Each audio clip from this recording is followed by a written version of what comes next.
And now it is time for our next discussion. So, Don, isn't it the job of the Knesset to ratify big, important treaties? Well, Israel and Lebanon, with a good deal of patient cajoling by the United States, reached an historic agreement about the rights to extract natural gas from reserves under the Mediterranean off the shore of the border between the countries and to export that gas to Europe. The agreement is short and it's dry, setting out an agreed quote-unquote maritime boundary line without prejudicing the status of the land boundary between the two countries. In so doing, the agreement gives Israel full control over the Karish gas field, which it contracted to develop and which is set to begin extraction right away. The agreement gives Lebanon control over the nearby Kana field, which is several years away from being ready for extraction, and we don't know how much gas is really there.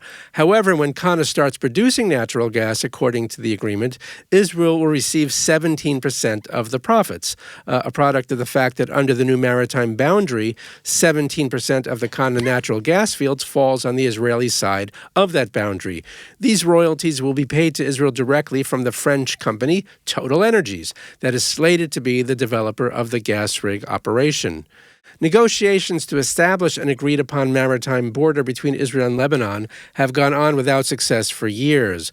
One spur to agreement now is the fact that on October 31st, Lebanese President Michel Aoun's 6-year term of office draws to a close, and Lebanese Prime Minister Najib Mikati is a caretaker premier who swore to pursue a technocratic rather than a political agenda, keeping the banks and schools open, the trains running on time, and not much more. It's possible that in just a few weeks, Lebanon will enter a prolonged period of political turmoil, during which time there may be no one in Lebanon with the political clout to sign an agreement with Israel. To make matters more fraught, as the Karish gas field comes online, Hezbollah threatened to attack the field unless an agreement about the Kana field was already in place. The militant organization sent military drones to Karish to demonstrate their seriousness and their capacity. This seemed like a rare time when agreement might be possible, and also a time when the consequences of failing to reach an agreement seem especially bad, all of which may explain why an agreement was finally reached last week. But the fragile and transient circumstances that created this rare window of opportunity for an agreement also created a problem. Specifically, in Israel, the agreement was negotiated by a caretaker and minority government, headed by a caretaker Prime Minister Lapid, just days or weeks before an election that may, as we just discussed, bring back to power Benjamin Netanyahu, who has already promised to cancel this agreement if he comes into office, and who for years oversaw negotiations that did not reach the present agreement. Indeed, Yuval Steinitz, who as Minister of Energy under Netanyahu negotiated with the Lebanese, said that he had turned down basically the same deal because it gives Israel 23% less of the Kana gas fields than Israel rightfully deserves. Netanyahu himself put out an election video attacking the agreement in the strongest terms, saying, quote, Lebanon got 100%, Israel got 0%. This is not a historic agreement, it's an historic surrender. Lapid and Gantz gave Hezbollah our territorial waters, our sovereign land, our gas. And in the end, they gave in to another demand by Hezbollah to allow Iran to drill for gas near Israeli shores. They are bringing Iran right up to our northern border. This is an agreement of surrender by a weak and amateur transitional prime minister who surrendered to all the demands of Hezbollah. Terrorist threatens and Israel folds. All of that was a quote from Netanyahu's video. Of course, Lapid and others who support the treaty can adduce lots of arguments in its favor. Nearly all of Israel's defense, intelligence, and security apparatus support the agreement, arguing that it will make Israel's border with Lebanon more secure by giving the Lebanese a stake, something valuable that they can easily, almost inevitably, lose if there's a war, and by bolstering Lebanon's collapsing economy, diminishing the appeal of radicalism, and by making the entire region more appealing to foreign investors and developers. What's more, there were those in the IDF who believed that if no agreement with Lebanon were reached, then the chances of immediate war in the north increase greatly and immediately. Polls show that the general public is divided on the treaty with Lebanon, with a small plurality favoring it and a large number undecided. This is not the kind of issue most Israelis worry about when they go to sleep. The Knesset is also divided on the treaty, with most of the opposition against it, save for the mostly Palestinian Joint List, and some coalition members also against it, like Minister of Interior Ayelet Shaked. Because it was not at all clear that the Knesset, fired up for elections and at a fever pitch of partisanship, would approve the treaty, Prime Minister Lapid decided to forego the Knesset approval process altogether, saying that, quote, because the opposition is reckless, we won't bring the agreement to a vote in the Knesset, unquote. Instead, Lapid said the law would be approved by his cabinet and submitted to the Knesset for discussion and review, but not for approval. Israel has a basic law that says that any treaty that involves conceding territory must be subject to a referendum, which seemed to apply in this case, perhaps. However, Attorney General Gali Baharav Miara determined that although there are, quote, many difficulties in signing such an agreement during an election period, and although it would be better for the government to allow the Knesset to approve or reject the deal, it had no legal obligation to do so. This is because the basic law applies to territories, and waters are not territories, unquote. And Gali Baharav Miara has forgotten more about Israeli jurisprudence than we'll ever know, so let's assume she's right about the letter of the law. But does that mean that it's the right thing to do politically and, well, morally, to push through a controversial agreement just a few days before an election without any sort of due process, and I'll add, before a period in Lebanon that might become very unstable? Isn't this just the sort of thing that Lapid accuses Netanyahu of doing?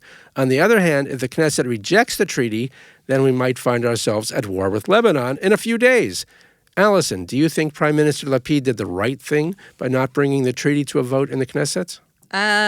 Personally, absolutely, because if there was a vote in the Knesset now, it would be on partisan lines, and there may be many Knesset members who believe that the treaty is a good thing, but because of their loyalty to the Netanyahu camp would vote against it. And I think that when we're not in an election period, when things aren't as fired up in a partisan way, there could be more rational decision-making happening here.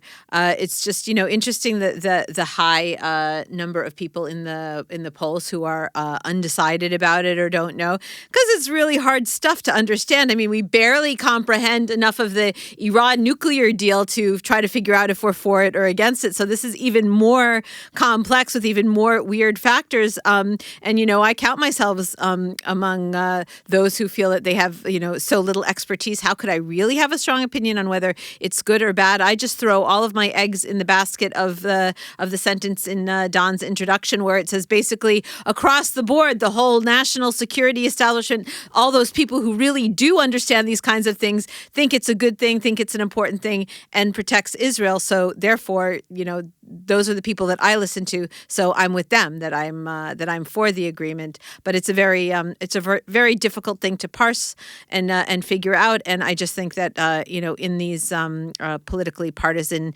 and fired up times in which don't you sort of feel like even Bibi knows it's a good agreement and it should happen, and that if that he would have done it? I don't agree. I don't think so, because he had the opportunity to make the same agreement and he did not make it. So I truly think that he does think it's a surrender.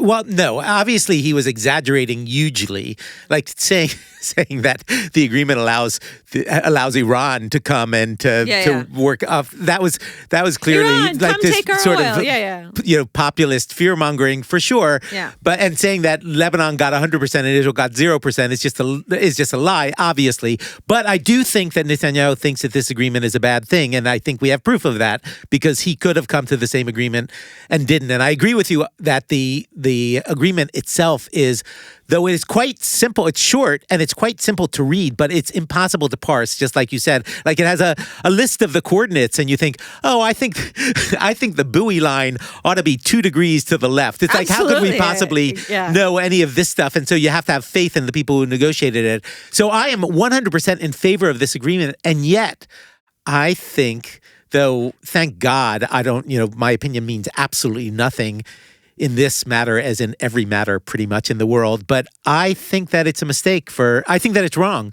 for Lapid to do this. I just think that it's wrong because, first of all, it setting this precedent of, it's not exactly a precedent, but saying, okay, when it's inconvenient because the matter that I want to push forward is super important, and I know that this Knesset will not approve it, so therefore I am utterly, going around the Knesset, having that be an acceptable way that the people in the center left operate in these circumstances makes it impossible thereafter to say to Netanyahu, how dare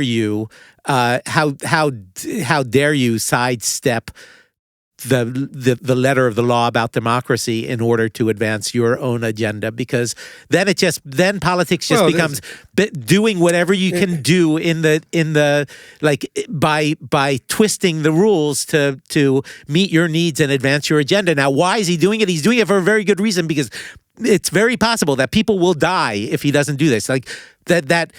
People, including 18-year-old Israeli women and men, will just die if he doesn't do that.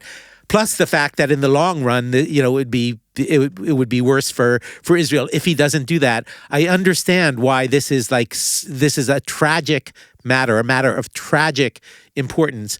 But I think that you got to say, if we're saying these rules of democracy are crucially important, and that if you think that the biggest threat to the future functioning of Israeli society is that democracy seems to be weakening in front of our eyes, then you just can't compromise on that. No, look, I agree with you. This is problematic, and I think, but I think it's also it's more complex than the way you're presenting it.